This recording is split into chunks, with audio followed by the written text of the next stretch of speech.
Chapter 18 छोड़ दो, भगवान से एक हो जाने का सफर शुरू करो। परिचय, समर्पण और एकीकरण की शक्ति।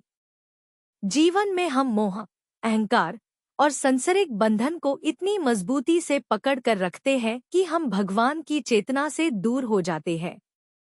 पर मुक्ति तभी आती है जब हम सब कुछ छोड़कर एक पवित्र विश्वास के साथ भगवान की ओर बढ़ते हैं, जब हम अपने अस्तित्व को पूरी तरह समर्पित करते हैं। मुक्ति का मार्ग, छोड़ना वर्सेस पकड़ना। सोचिए, दो व्यक्ति एक ही जीवन के संघर्ष का सामना कर रहे हैं।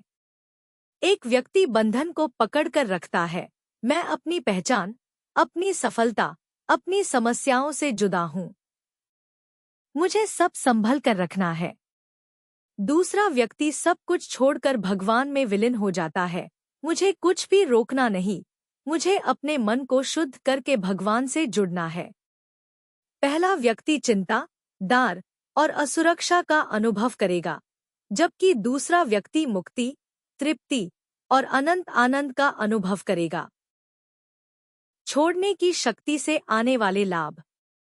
1. असली मुक्ति और शांति। जब हम बंधन तोड़कर समर्पण करते हैं तो ह्यूम भगवान की सच्ची उपस्थिति महसूस होती है।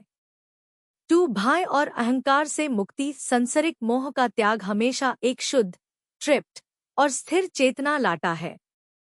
3. भगवद गीता का सर्वोत्तम सिद्धांत। कृष्ण के अंतिम उपदेश में उन्होंने कहा था कि अपनी दृष्टि को छोड़कर मुझ में समा जाओ, तभी तुम वास्तविक मोक्ष और आनंद प्राप्त करोगे। भगवद गीता की सीख।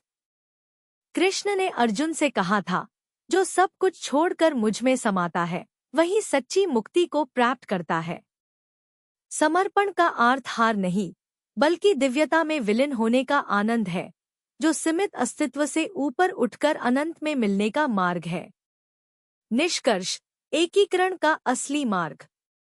अगर हम सब बंधन, डर और मोह का त्याग करके भगवान की चेतना से जुड़ जाए तो जीवन का अंतिम लक्ष्य पूरा होगा, मुक्ति, समृद्धि और अनंत आनंद का अनुभव होगा। छोड़ दो, मुक्ति प्राप्त करो और भगवान से एक हो जाने का आनंद महसूस करो।